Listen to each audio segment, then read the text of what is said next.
యాకోబు పత్రిక 2వ అధ్యాయం 17వ వచనం. ప్రాణము లేని శరీరం ఎలాగు మృతమో, ప్రాణము లేని శరీరము ఎలాగు మృతమో అలాగే క్రియలు లేని విశ్వాసము మృతమే. జీవము లేని క్రియ అంటే ఎలా ఉండదంటే, దేవుని కొరకు మనం క్రియ చేస్తున్నామండి, శక్తికి మించి చేస్తున్నాం. కానీ మనము చేస్తున్న ఆ క్రియ విశ్వాసము లేనిదైతే అది మృతమైనది. విశ్వాసము లేకుండా మనము చేసే క్రియ ఏదైనా నిర్జీవ క్రియే. మనం ఏ క్రియ చేసినా, దేవుని కొరకైనా ఏ క్రియ చేసినా అది విశ్వాసంతో కూడినది ఉండాలి. కయ్యను ఏబేలు ఇద్దరు దేవునికి అర్పణిచ్చారు. వాళ్ళ తల్లిదండ్రులు వారితో చెప్పారు, నాయనా, అరే మేము ఏదెనులో ఉన్నాం, అదుగో అగ్ని జ్వాలలతో కంచె వేయబడి ఉన్న ఆ ఏదెనులో ఉండేవాళ్ళం. మేము ఆ ఏదెనులో ఉన్న సకల ఫల వృక్ష సముదాయాన్ని అనుభవిస్తూ ఉండేవాళ్ళం. ప్రతి సాయంత్రం సల్లబూట ప్రభు మాతో మాట్లాడటానికి వచ్చేవాడు. అలా కొన్ని వందల సంవత్సరాలు ప్రభువుతో కలిసి నడుస్తూ ఆ ఏదెనులో ఉన్న సకల సమృద్ధిని అనుభవిస్తూ, దాన్ని సేద్యపరుస్తూ, దాని ఫలం అనుభవిస్తూ దేవునితో సహవాసం చేస్తూ ఉండేవాళ్ళం. ప్రతి సాయంత్రం సల్లబూట ప్రభు వచ్చి మాతో మాట్లాడుతుండేవాడు. కొన్ని వందల సంవత్సరాల ప్రభుతో నడిచిన బిడ్డలారా, కానీ ప్రభువు తినవద్దన్న పండు తిన్నాం. శోధకుడు అనేవాడు లోకంలో ఒకడున్నాడు. వాడు మమ్మల్ని మోసం చేశాడు, దేవతలు అయిపోతారని చెప్పారు, మమ్మల్ని నమ్మించాడు, మోసం చేశాడు. దేవుడు చేయొద్దన్న పని, తినవద్దన్న పండు తినేటట్లు చేశాడు. అప్పుడు మేము సిగ్గుపడ్డాం. ఎప్పుడైతే ఆ పండు తిన్నామో మా కళ్ళు తెరవబడ్డాయి. మేము దిగంబరులు మన సంగతి తెలిసిన, అంతకుముందు మేము దిగంబరులు మన సంగతి మాకు తెలియదు. మహిమలో ఉండేవాళ్ళం, మా మహిమ వస్త్రం కోల్పోయింది. మేము దిగంబరులు అని తెలిసి సిగ్గుతో అవమానంతో మీ నాన్న ఒకవైపు నేను ఒకవైపు చెట్ల చాటున దాక్కున్నాం. ఈలోపు సాయంకాల సమయంలో ప్రభు రానే వచ్చాడు. ప్రభు ఎదుటికి వెళ్ళడానికి మాకు ధైర్యం లేదు బిడ్డలారా. పిలుస్తున్నాడు, ఆదామా ఎక్కడా అని. ఆదామా ఎక్కడా? ప్రతి సాయంత్రం పూట నేను రాగానే నన్ను ఎదుర్కోవడానికి వచ్చేవా, ఆదామా ఎక్కడా అని అడుగుతుంటే మేము సాటున దిగంబరులుగా ఉన్నాం. అయాని ఎదుటికి రావటానికి మాకు సిగ్గు అనిపిస్తుంది. మేము దిగంబరులమయ్యాం. ఎవడు చెప్పాడు మీకు దిగంబరులు అని? నేను తినవద్దన్న పండు తిన్నారా? తిన్నాము అని చెప్పకుండా మరలా దానికి కూడా మేము బొంకామయ్యా. బిడ్డలారా, దానికి కూడా మేము అబద్ధం ఆడాం. మా పాపాన్ని రొమ్ముల్లో దాచుకున్నాం. దేవుని ఎదుట కప్పుకోవాలని ఆకులతోనే మా దిశమలను కప్పుకున్నాం. ఇక దేవుని సముఖంలోనికి మేము రావడానికి అర్హులు కాకుండా ఇక ఆయన ఎదుటికి రాలేకపోయాం. సిగ్గుతో అవమానంతో ఆకులతో మా దిశమలను కప్పుకున్నప్పుడు ఆ పరమ తండ్రి మమ్మలను కనికరించి తానే ఒక గొర్రెను వధించి చర్మపు సొక్కాలు చేసి నాకు మీ నాన్నకు తెచ్చి ధరింపచేశాడు. ఆ రక్త ప్రోక్షణ మా మీద ప్రోక్షించాడు. మా పాపములకు ప్రాయశ్చిత్తం కలుగజేశాడు.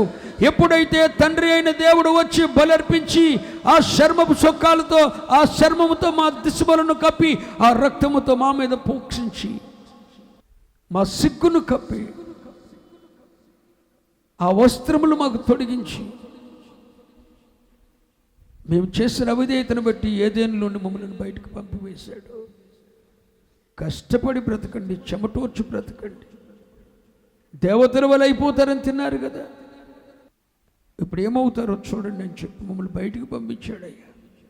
ఆ రోజు మేము పాపం చేసినప్పుడు, పాపము చేసి పండు తిన్నావా అని అడిగినప్పుడు ఆ దోషము మా రొమ్ముల్లో దాచుకున్నాం. చెప్పలేదు, తినేదేమో తిన్నామయ్యా అని ఒకరి మీద ఒకరు దోసుకున్నాం బాబు, ఒకరి మీద ఎప్పుడు చెప్పుకున్నాం. అప్పుడు మా దిశమలను కప్పటానికి దేవుడే ఒక బలర్పించి ఆ రక్త ప్రోక్షణతో మమ్మల్ని శుద్ధి చేసి ఆ చర్మముతో మా దిశమూలలు సొక్కాయిలు కుట్టి మాకు తొడిగించాడు బాబు. మీరెప్పుడైనా దేవుని సన్నిధికి వెళ్ళాలంటే ఒట్టి చేతులతో వెళ్ళకూడదు. దేవుని ఎదుటికి రావాలంటే ఒట్టి చేతులతో వెళ్ళకూడదు. దేవుని సన్నిధికి రావాలంటే ఒట్టి చేతులతో వెళ్ళకూడదు. నాయన, నా కుమారులారా వినండి. మీరెప్పుడైనా జీవము గల దేవుని సేవించాలంటే ఒక బలి అర్పణ ద్వారా, రక్త ప్రోక్షణ ద్వారా బలి అర్పి నిర్దోషమైన గొర్రె పిల్లను వధించి దాని రక్త ప్రోక్షణతో దేవుని ఎదుటికి రండి, బలి అర్పించి అని ఆదాము అవ్వలు తన బిడ్డలకు చెప్పారు. దేవుని సన్నిధికి రావాలంటే రక్త ప్రోక్షణతో రావాలి. ఆ రక్త ప్రోక్షణ చేత పట్టుకొని వెళ్ళండి అని చెప్పి తన బిడ్డలకు చెప్పారు. కానీ వారేం చేశారు? ఒక రోజున ఇద్దరు దేవుని సన్నిధికి సమీపిస్తున్నారు. జీవము గల దేవుని సేవించటానికి వెళ్తున్నారు. జీవము గల దేవుని సేవించటానికి వెళ్తున్న వారిలో ఒకరేమో హేబేలేమో విశ్వాసమును బట్టి దేవునికి శ్రేష్టమైన బలర్పించాడు. స్తోత్రం. తన తల్లిదండ్రులు చెప్పారు, బలి అర్పణ ద్వారా మాత్రమే దేవుని సన్నిధికి మనం వెళ్ళాలి. విశ్వాసమును బట్టి, తన తల్లిదండ్రులు చెప్పిన దాన్ని బట్టి, విశ్వాసమును బట్టి పశువును వధించి, శ్రేష్టమైన పశువును వధించి దాని రక్తమును చేతపట్టుకొని ఆ గొర్రెపిల్ల రక్తముతో హేబేలు దేవుని సన్నిధికి వెళ్ళి దేవుని సన్నిధిలో ఆ బలి అర్పణ కొరకు వేచి చూస్తున్నాడు. ఆ బలి అర్పణను అంగీకరించు, ఈ బలిని అర్పించు అంటే ఆ బలిని అర్పించి ఆ బలిని అంగీకరిస్తే హేబేలును దేవుడు అంగీకరించినట్లు ఇప్పుడు ఆ బలిని అంగీకరించాయి, ఆ బలిని అంగీకరించని ప్రార్థిస్తున్నాడు హేబేలు. కానీ కయ్యనైతే ఇతడు వ్యవసాయదారుడు. ఇప్పుడు పశువు కావాలంటే తన తమ్ముడిని అడగాలి. గొర్రెలు కాపరి హేబేలు, ఇతడు వ్యవసాయదారుడు. నేనెందుకు వాడిని అడగాలి? నాకున్నదేదో నేను దేవునికి ఇస్తాను, నాకున్న దాంతో నేను దేవుని సన్నిధిని సమీపిస్తా అని వ్యవసాయంలోని కొంత తీసుకుని వచ్చాడు. నాకున్నదే నేను ఇస్తా, బలి అర్పణతో నేను వెళ్ళను. నేనేం పాపాత్ముని కాదు, నేనేం పాపం చేయలేదు, నేనేం అవిధేయత చేయలేదు, నేనేం పాపం చేయలేదు. పాపం చేసింది ఆదాము అవ్వ, నేను చేయలేదు. నేనేం ఆయన ఎదుట నీతిమంతుణ్ణి అని చెప్పి ధైర్యముతో బలి అర్పణతో కాకుండా తనకున్న సంపన్నతతో దేవుని సన్నిధికి వచ్చాడు. ఇద్దరు అర్పణ పెట్టారు. హేబేలు అర్పించిన బలి మీదకు దేవుని అంగీకారం దిగొచ్చింది. కయ్యను అర్పణ మీదకు అంగీకారం అగ్ని దిగిరాల. కయ్యను అతని అర్పణ దేవుడు త్రోసేశాడు. ఏమయ్యా కయ్యను మొహం చిన్నబుచ్చుకున్నాడు. ఏంటి? దేవుడు అప్పుడే మాట్లాడుతున్నాడు, కయ్యను ఎప్పటికీ సమయం దాటిపోలా. నీతిమంతునని గర్విస్తున్నావు, నేనేం పాపం చేయలేదు అని నువ్వు గర్విస్తున్నావు. నీ తండ్రిని బట్టి ఆదామును బట్టి నువ్వు కూడా దోషమయ్యావు. పాప సహితుడైన ఒక మనుషుల్లో ఉండి పాప రహితుడు పుట్టడం నెవర్, అసంభవం. నీ తండ్రి పాప సహితుడయ్యాడు, నీ తల్లిదండ్రులు పాపంతో నింపబడ్డారు. వారిలో నుండి నువ్వు జన్మించిన నువ్వు పాపరహితుడు కాలేవు, ఎన్నటికీ పాపరహితుడు కాలేవు. ఇప్పటికి నీకు అవకాశం ఉంది. సత్క్రియ చేయి, సత్క్రియ చేయి. హేబేలు వలె బలర్పించు అని దేవుడు హెచ్చరించాడు. నేను అర్పించను అన్నాడు. నేనేమి నీతిమంతు, నేనేం పాపం చేయలేదు, నేనేమి బలర్పించాల్సిన పని లేదు, ఆ రక్తం యొద్దకు రావాల్సిన పని నాకు అక్కర్లేదన్నాడు. అంతే, కయ్యను దేవుడు త్రోసివేసేసాడు. అంతే. నీవు చేసే క్రియలు విశ్వాసంతో కూడినవై ఉండాలి. దేవుని కొరకు ఏ క్రియ చేసినా అది విశ్వాసముతో కూడినదై ఉండాలి. విశ్వాసము లేకుండా నువ్వు దేవుని కొరకు ఏ క్రియ చేసినా అది.